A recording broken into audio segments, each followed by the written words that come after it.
Hey everyone, Jonathan Bailor back. Today's show is going to be an absolute good one. We have two wonderful consumer health and pharmaceutical advocates with us, two individuals who have literally dedicated their entire lives to helping people avoid a lot of the nonsense and just bad stuff that can pop up when it comes to healthcare in the country. Literally, the two leaders in this field, the founders of the People's Pharmacy, which you can see at peoplespharmacy.com, the authors of myriad books, the most recent of which is Top Screw-Ups Doctors Make and How to Avoid Them, and two smiley, awesome people, Joe and Terry Graedon. Welcome to the show.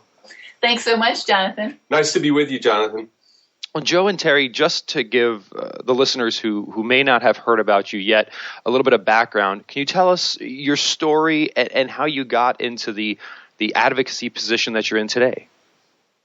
Well, the story starts with me as an anthropology graduate student dragging my newlywed husband off to Mexico so that I could do research in nutrition, community nutrition and health in Oaxaca City. I was a newly minted pharmacologist. A lot of people are really unfamiliar with pharmacology as a discipline. I'm not a pharmacist and could not dispense drugs if my life depended on it. Pharmacology is the study of how drugs work, what they do to us, what they do for us, benefits and risks. Pharmacologists research new drugs, test old drugs. And so when Terry dragged me off to Oaxaca, Mexico, I wasn't quite sure what I'd do with myself. But then I met up with the director of the medical school in Oaxaca, and he welcomed me to start teaching a laboratory course to second-year medical students in Oaxaca in Spanish. And that sort of got me started thinking about writing a book in the afternoon because it was a very different lifestyle from what I was used to at University of Michigan as a graduate student. That began The People's Pharmacy, a book for consumers dedicated to helping them make wise or hopefully informed decisions about healthcare issues. And Terry and I have been collaborating now for over 35 years in our syndicated newspaper column, on our syndicated public radio show, as well as books and speaking engagements and on the web. So we've been doing things together in regards to health for a very long time. Joe and Terry, with so much time and effort, literally a lifetime of effort and attention spent on this issue, I've got to imagine that there was some event that happened, or maybe a couple, that made you say, I'm going to dedicate my life to this. Because to be very clear, anyone who goes to peoplespharmacy.com will see that you're not just putting in your time. This is a calling to you. At least that's my impression. So I wanted to have you on the show. So what led you to that level of commitment and passion? We were headed that direction for sure. We've always thought that consumers deserve more information about what they're taking and how they can improve their own health. But I think it really solidified for us in 1990 when we attended a conference in Bolinas, California that was put together by our good friend Tom Ferguson, and it was all about patient-centered medicine. You know, actually, I would probably go back a little earlier than that and say we were home getting ready to go to Mexico, and we went to a kind of a going-away party, family affair, and my Aunt Evelyn pulled me aside. And she said, Joe, I'm taking this little white pill for depression. It's called something I don't even know how to pronounce. And I wonder if I can take this pill and also have a glass of white wine. And for me, that was like a defining moment because all of a sudden I realized, wow, here's my beloved Aunt Evie taking a medicine, and she doesn't even know what it is. And certainly nobody told her about side effects or whether or not she could have wine with her pill. And so that was kind of the opening salvo in realizing that there wasn't just one Aunt Evie. There were probably millions of people just like her all across the country taking their pills, wondering what are the side effects, how should I take my medicine, are there interactions that are dangerous that I should be on the lookout for? And that was what kind of kicked off the book. I think that our experience in Mexico and Terry's experience as a medical anthropologist opened my eyes to what I'll call natural remedies, because up until then I was a big believer in double-blind placebo-controlled trials and still am to this day. But Terry kind of had a anthropological perspective that has been incredibly valuable over the last 20 years. Well, my research involved me asking people what they did when they got sick and finding out. And I discovered that people did a whole lot of things besides just go to the doctor. And sometimes the things that they were doing helped them quite a bit. And as we've gone along and I've gotten more perspective and more years of experience, we've discovered that sometimes it's the things that people are doing other than go to the doctor, outside of going to the doctor, that make the biggest difference for their health. We've also discovered that people have become quite suspicious about medication. Now, drugs save lives. They cure us when we're ill. When you've got pneumonia, antibiotics can make a huge difference. And so we're not anti-pill. But I think the stories around drugs like Vioxx for arthritis and the thousands of people who may have experienced heart attacks and strokes as a result of that medicine, or the more recent scandal around Avandia, has led people to look for other options, whether it's to control their blood pressure, their diabetes, their arthritis, or dozens of other conditions. And so we like to assess both the pros and cons of medications, but also give people natural approaches, especially when there is science. We're very big on data whenever it's available. And I guess one of the best examples would be beet juice. Well, the exciting thing about beet juice is that there have been now probably more than 24 research projects conducted showing that beet juice can lower blood pressure quite effectively, just about as well as some blood pressure medications. Joe and Terry, just one quick thing I wanted to add here, because I think I'm very, very curious to hear your thoughts, is there's so much misinformation, just lack of information when it comes to pharmaceutical treatments. Certainly, I think everyone agrees with that. But there's another edge to the sword, and that's if you go to Google or you go to your favorite search engine and you type in natural remedies for X. It seems like there's as much snake oil out there. There's as much opportunity for negative and wrong information on the natural side of things as there is on the pharmaceutical side of things. So how do we, it's not as if one path is clear cut and the other is not. How do we navigate the natural path? Well, you're absolutely right, Jonathan. The amount of misinformation that's available from a variety of sources, whether it's on the web or whether it's in books or whether it's in magazines, you just name the media. There is misinformation galore with regard to prescription medicines, over-the-counter drugs, as well as natural. And so what we've been trying to do over the last 30 years is cut through the misinformation and hopefully give people objective, data whenever it's available. We have a mantra on the People's Pharmacy: if it might help and it won't hurt and it doesn't cost very much, that's something that we're more than willing to talk about. But just because something's natural doesn't mean it's safe. There are a lot of natural things that can hurt you pretty much. Yeah, I always joke that snake venom sure is natural, but that doesn't mean it's good for you. And that, Joe and Terry, I'm a big fan of whole foods and if it's found in nature. But I also, it seems like there is this anti-pharmaceutical counterculture, and for good reason, but that people are just willy-nilly slapping natural, or just the word natural is used as if it's synonymous with good, and that is clearly not true. So what should we be looking for? Let's say, regardless of whether it's natural or synthetic, what are those key characteristics or key questions you tell people to ask to, the question is not, is it natural or unnatural? The question is, what? Well, you're absolutely spot on. The natural versus unnatural is a false dichotomy. Poison mushrooms will kill you just as fast as any drug in the pharmacy, maybe even faster. The real question is pros and cons. benefits versus risks and the cost. So, you mentioned snake venom. Well, there's a category of medications that are incredibly beneficial called ACE inhibitors, angiotensin-converting enzyme inhibitors, and perhaps the number one most prescribed drug in that category these days is something called lisinopril.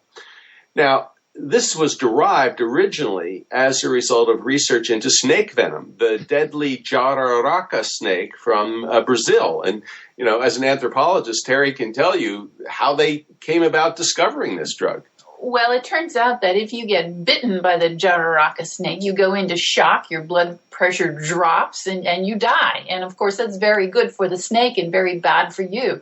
However, the researchers were interested in exactly what it was in the snake venom that was making blood pressure fall through the floor.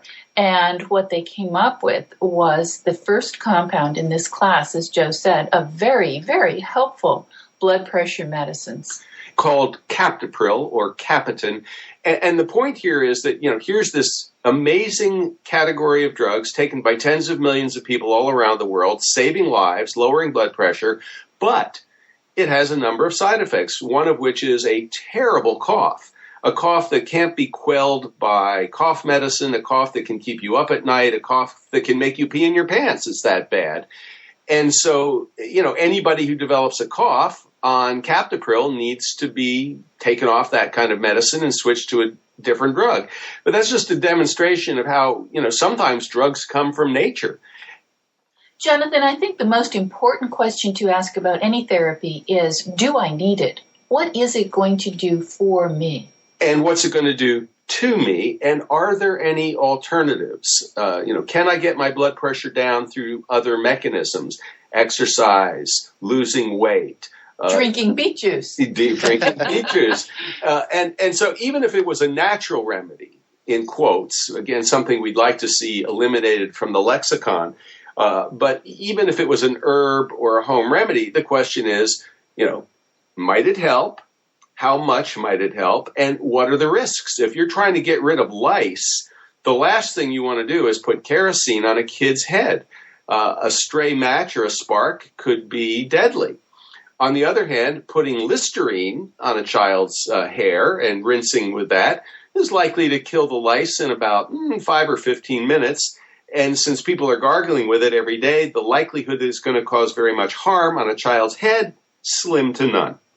It sounds like there's a key distinction here, and that's, let's not get so hung up on the specific means. Let's look at the ends we're after and then find the safest and least negative effect inducing means possible. And along those lines, if that is correct, please correct me if I'm wrong, what do you find to be, because this is something I can tell you personally that trips me up a little bit, is this what I think is a false dichotomy between drugs in quotations and non-drugs, because it seems like what we're talking about, like when you exercise, it causes a change in your biochemistry and it causes a change in your brain. And when you take certain SSRIs, it causes a similar change in your biochemistry. So what we're really talking about is just changing our biochemistry. And it seems like there's all sorts of things we can do that. Drugs, in quotations, are just one set. Is that fair? I think that sounds like a very good synopsis. Yeah, I mean, you've absolutely nailed it. If you were taking St. John's wort, for example, an herbal approach for depression, I mean, it is affecting neurochemistry, just as exercise will affect neurochemistry, just as Prozac, Paxil, and Zoloft will affect neurochemistry. So you can affect your body, biochemistry, and physiology through a variety of means. And it's not as if one is better than the other. It's just that what you have to do is find out what works best for you. And if one thing doesn't work, let's say it's arthritis. You've been out exercising. You strained your knee a little bit. Well, you don't have to just rely on one thing. You might want to rely on turmeric, which is an anti-inflammatory spice, has been used in India for thousands of years. You might want to add to that some pomegranate juice, which has some anti-inflammatory activities. And then you might want to take some Aleve, for example, naproxen. So there are a number of things that you can do. And if one doesn't work, there may be something else. And it seems like the key thing to keep in mind is that nothing, correct me if I'm wrong, but nothing we could do, any of those approaches, has an effect or just one effect. It has a cascade of effects, and what we sometimes consider side effects is just a misnomer for the effects we don't like. But there are just effects, and for example, if hypothetically exercising could help you deal with depression, we have to look at the other effects of it. Can also reduce your risk of other conditions. It may also make you have more energy. It may also help you sleep better. And then when we say taking something like a Prozac, well, that may also help you deal with your depression, but it may have a less desirable set of other effects. And what do you think about the distinction between side effects and just effects? Because I think sometimes, again, there's a false dichotomy there. There's just effects, right? Exactly, and you need to know which effects are relevant for you. For example, Joe mentioned turmeric for joint pain. That's something that we frequently recommend. We get a lot of testimonials from people who have tried it and find it helpful. However, we always like to caution people that anyone who's taking warfarin, Coumadin, the blood thinner, should probably stay away from turmeric, because it may raise INR levels. That's a way of measuring how quickly or not your blood is clotting, and it makes blood less likely to clot and puts you at risk of bleeding. So, here's a natural, in quotes, product that has been used for a very long time. It's the yellow spice and yellow mustard. But if you consume a lot of it in a pill form, for example, it may just thin your blood too much in conjunction with an anticoagulant like warfarin. So, as you said, these are just effects. But one of these effects could be life-threatening if you were to have a hemorrhage. So that's why you have to know the full spectrum. Sometimes there are good effects. I mean, take Viagra as, for example, when they started studying this particular medication for cardiovascular issues, for heart problems, they couldn't get the medicine back from the guys who were in the clinical trial. And they were sort of like, well, usually people give the pills back. Why aren't these guys giving these pills back? What's going on here? Well, they later found out that there was this other effect called erections. And they obviously took advantage of that. In fact, the only approval process for the drug is for erectile dysfunction. They just forgot the original purpose of the drug and went with the secondary effect that turned out to be, for many people, very positive. Although I think science has found that it also can be helpful for such things as, for example, pulmonary hypertension. Right. Some strange conditions that are otherwise difficult to treat.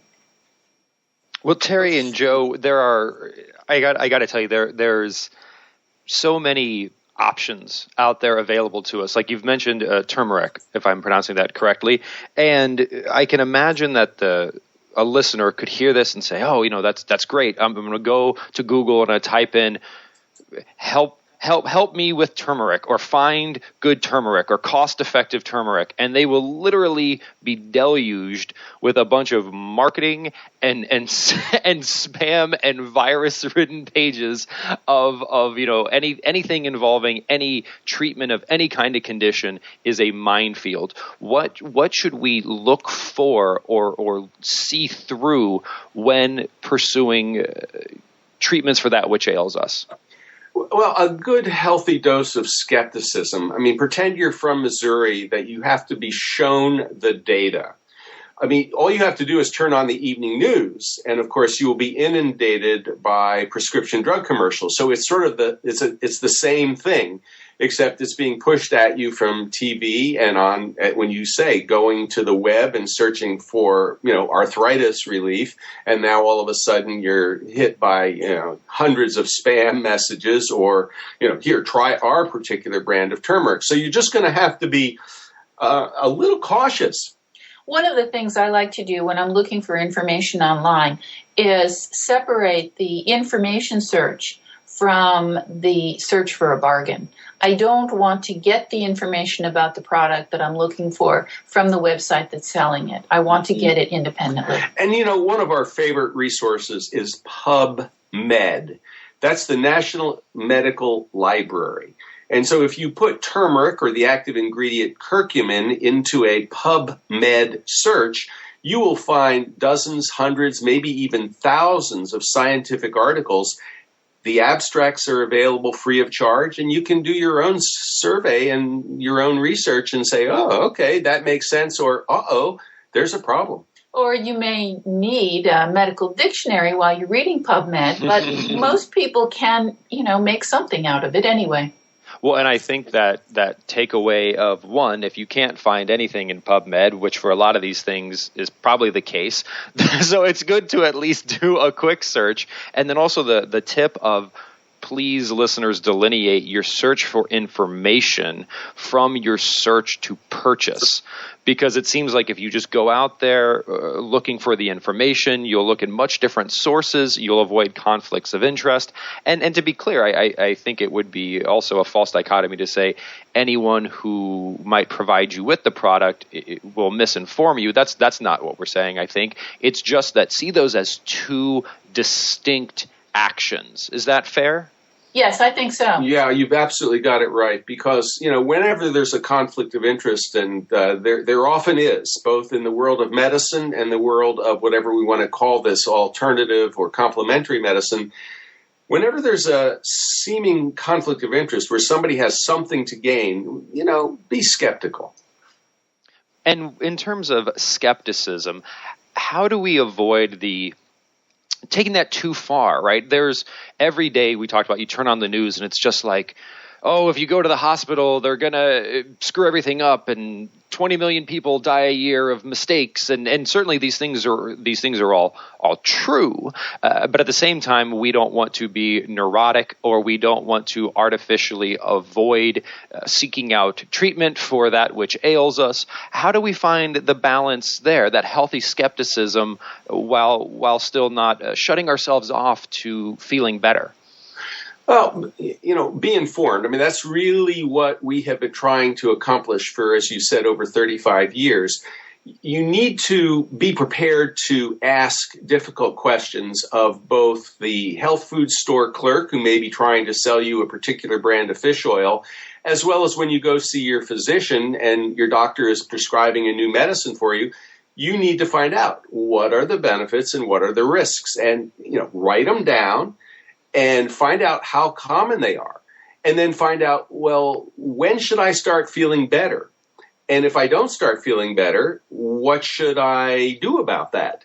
So you need to be very responsible as a consumer of health information as well as health products, just as you would be if you were going to buy a new car. Sometimes I think we spend a lot more time, on which new TV we're going to shop for and purchase, or which car we're going to get. When it comes to our health, we make snap decisions, and we oftentimes don't do the kind of research that's necessary in order to have what we think is a really good health outcome. Joe and Terry, it seems like it's a bit analogous when it comes to putting things into our body. It may be interesting to compare that to putting things on our body. What I mean by that is if your buddy has a nice television set and they say, I have this television set and it's really nice, chances are if you buy that television set, it might be just as nice for you. Maybe. But you know that if you have a friend and they say, this dress or this shirt is very nice for me, we know that doesn't necessarily mean it will look good on us, because we have very different bodies externally. We also have different bodies internally, and I think a lot of people also get their information just from they're waiting at soccer practice or they're around the water cooler and someone's like, I just started taking this pill and it's been great for me, and then that person then goes to their doctor or goes on the internet and says, well, now I should take that pill too, when in reality, just like we're so different on the outside, we're pretty different on the inside too, so just doing what other people do may not be a good approach. What do you think? Possibly even more different on the inside than we are on the outside.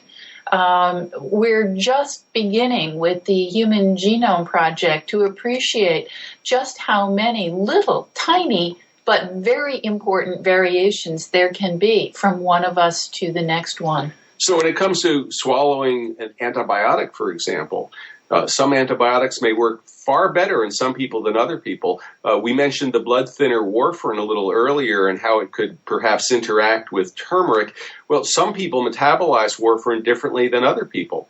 And as a result, your genetics will have a profound impact, not just on prescription drugs and over-the-counter medications, but also on herbal remedies. And Jonathan, it isn't just our genes, it's also everything else that we're doing. For example, we all agree that exercise is going to improve our fitness and it's good for us. So that's sort of a general statement. But if we look at exactly how much we can improve our fitness with exercise, some people taking statin medications will not have as much improvement as the rest of us without the statin medications. So there's a lot going on. It's what we call both genetics and epigenetics, and that epigenetics is our diet, our exercise regimen, the medications we're taking, the chemicals we're exposed to, and it all has a profound impact on our physiology and biochemistry. And so we need to be both aware of it and also communicating with our health professionals so that they know what we're doing as well. Joe and Terry, there's so much going on out there in our individual lives. There's so much variation in between individuals.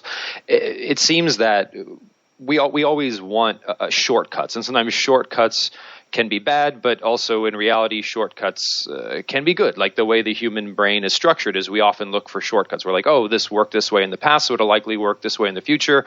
And we go on to autopilot a little bit because of that. Just with practicality in mind, I'm wondering if there are any somewhat universal recommendations we could make in this arena. And one I'm curious to get your thoughts on is that given how much variation there is, given how much interaction there is between what we ingest and everything else, would it be fair to make a generalization in the sense that the more certain and absolute a website or a person claims to be, for example, eating wheatgrass will cure this in all people. If someone says that, it seems that to the extent that they are certain and not caveating what their statement is in any way, the more skeptical we should be. Because it seems, even in hearing you guys talk, the more I interact with people who are actually experts, the less you hear them say absolutist claims, and the more they say, well, it depends. and that can be frustrating, but in some ways I think it's avoiding a hubris which can lead us to a health-like Tower of Babel where we try to build this tower to the heavens and it just ends up crumbling over. What do you think? We have a tremendous challenge as health consumers in walking through this maze that you're just describing, where some people are absolutely adamant, this is the path to good health, and if you just take this product or avoid this other stuff, then you're going to be home free, versus the people who can never give you a recommendation because it's always in flux. So a perfect example would be sodium. I mean, we've been told for the last 30 years that, oh my gosh, salt is a poison and we have to cut back. And yet just in the last few weeks, the most prestigious health organization virtually in the world, the Institute of Medicine, a division of the National Academy of Sciences, came out and said, well, that severe sodium restriction that everybody has gotten on board with, the Centers for Disease Control and Prevention, the American Heart Association, their target of 1,500 milligrams, which is a very small amount of sodium per day for most people, that probably wasn't warranted by the evidence. So I would completely agree with you. When somebody says you must, everybody cut back on sodium for good health, probably there's a middle road. Well, just to follow up on what Joe was saying about sodium and salt, it turns out that, of course, there are people, plenty of people, maybe as many as a quarter or a third of the population that is salt sensitive. And if they eat too much salt, their blood pressure goes up. There is also probably about 25% of our population that's salt sensitive on the other side. If they eat too little salt, their blood pressure goes up. This is relatively new information, but it's completely critical to our good health. And we need to know if we belong in one of those categories or the other.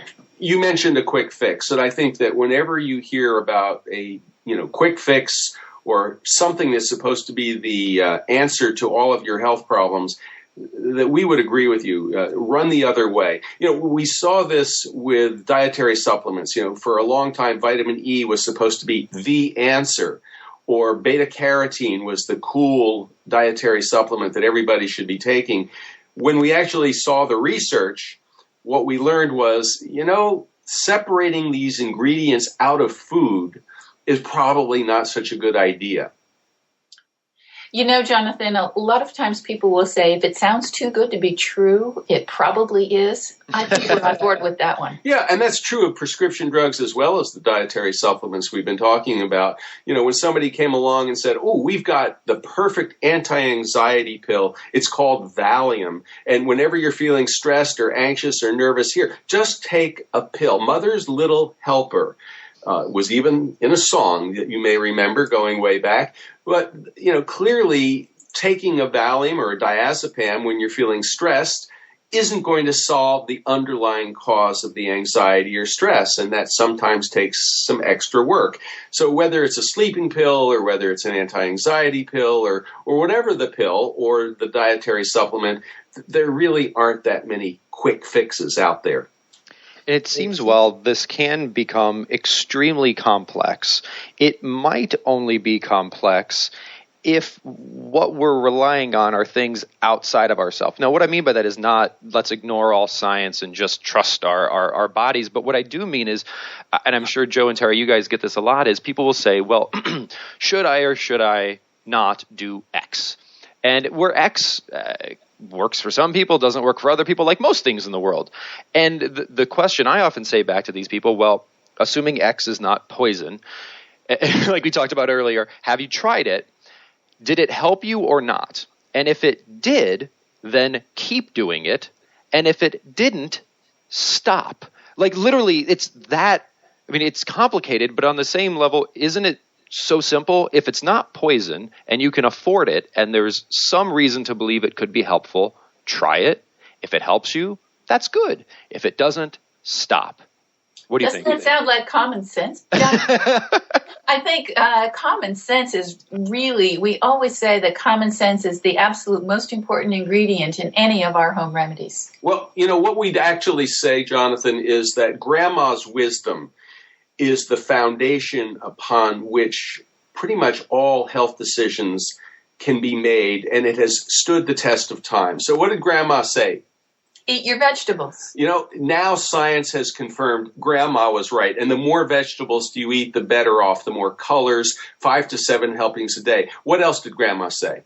Get a good night's sleep. And she didn't mean 5 or 6 hours, and she didn't mean texting your friends at, midnight or 1 o'clock in the morning. She meant, 7 to 8 hours of sleep a night. She also said, go out and play, or a little hard work never hurt anyone. And by that she meant, go exercise. Move your body. If you're feeling stressed, chop some wood. But, go outside, get some sun on your face. I mean, she didn't know why sun was good, but she basically knew it, and she knew that exercise was essential for good health. In the wintertime, she gave her grandchildren cod liver oil, and we now know that vitamin D is essential. And then finally, Grandma said something else rather profound. It was self-serving in that it was, for Grandma's benefit, too. She said, visit your grandma. And the research now, Jonathan, on social connection and social support is so strong. It's absolutely elemental to maintaining our good health. So isolation is a killer, but community, interaction, family, friends, that is a lifesaver. And Grandma understood that. So Grandma's wisdom will stand the test of time, and it doesn't cost very much. That's the other good thing. Whenever you can combine science and simplicity, I'm on board. And it seems that's right where we're at and right where we could end today, because that's just brilliant. Terry and Joe, thank you so much. This has been absolutely wonderful. Our pleasure, Jonathan. Thank you, Jonathan. folks, if you want to learn more about Terry and Joe, which I hope you will, please check them out at peoplespharmacy.com. Also, their most recent book is called Top Screw-Ups Doctors Make and How to Avoid Them. Again, that's peoplespharmacy.com. Our guests today were Terry and Joe Graedon. And please, listeners, this week and every week after, eat smarter, exercise smarter, and live better. Talk with you soon.